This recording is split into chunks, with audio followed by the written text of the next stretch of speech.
Hal ini bermula ketika aku pulang kuliah.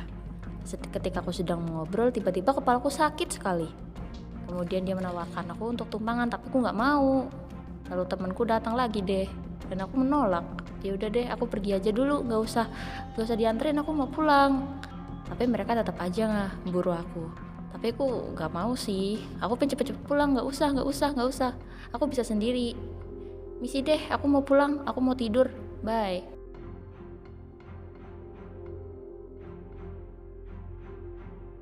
Ketika sudah sampai kos, kepalaku masih sangat pusing sekali. Sudah sampai kamar dan aku nggak beres-beres sama sekali. Aku langsung lepas tas dan aku langsung tiduran pokoknya. Aku tidur sampai aku benar-benar sembuh. Lalu aku dibangunkan oleh telepon dari temanku. Dia bertanya, kelompokan gak hari ini? Aku bilang, enggak kepalaku pusing. Besok aja, bisa nggak? Kemudian aku bilang ke mereka kalau aku nggak bisa kelompokan hari ini dan mungkin aku bisa ganti hari lain aja. Aku pun lanjut tidur. Ketika bangun tidur, kepalaku masih pusing dan aku langsung ambil dompet dan pergi ke warung. Dengan kepalaku yang pusing ini, aku paksakan saja jalan. Ketika sudah sampai warung, aku langsung mencari ibu penjualnya. Assalamualaikum Bu, ada obat sakit kepala? Ibunya menjawab, ada. Sebentar ya, dia mengambilkan obatnya. Dan ibu itu mengatakan kalau aturan pakainya 6 kali sehari dan aku langsung membayar obatnya. Kemudian aku langsung pulang. Ketika sudah sampai kos, aku langsung membuka obatnya dan meminumnya. Ketika tenggukan pertama, aku masih baik-baik saja dan aku pun lanjut tidur.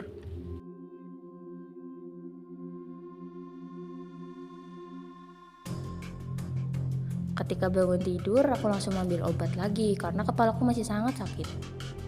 Dan ini sepertinya sudah kelima kalinya aku minum obat ini. Lalu kemudian aku merasakan perutku yang sangat mual dan langsung pergi kamar mandi. Tapi masih mulus juga. Wah, gak beres nih. Dan aku pun tidur lagi.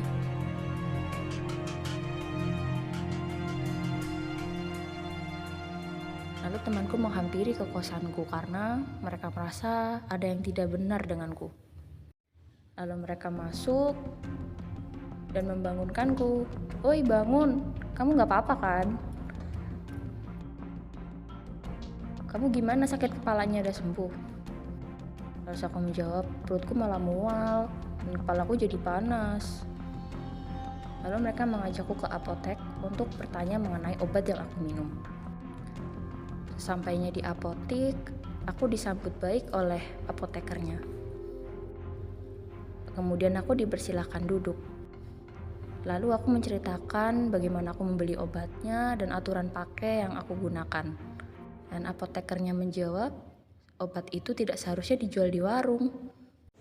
Oke, jadi gini, pada kasus tersebut saya melihat banyak sekali kesalahan, terutama dalam mengkonsumsi obat dan membeli obat itu harus ada aturannya dan tidak boleh sembarangan. Nah, aturan tersebut dinamakan dengan deposito, yang artinya yaitu dapatkan, gunakan, simpan, dan buang. Di sini saya akan menjelaskan kepada teman-teman apa itu deposito. Pertama, dapatkan. Dalam mendapatkan obat, teman-teman tidak boleh sembarangan, harus di tempat yang benar. Tempat yang benar itu pasti sudah ada legalitasnya. Contohnya seperti apotik, rumah sakit, dan klinik. Bukan berarti kita tidak membolehkan teman-teman untuk membeli obat di warung ya. Obat yang boleh diperjualbelikan di warung adalah obat yang berlogo hijau seperti ini.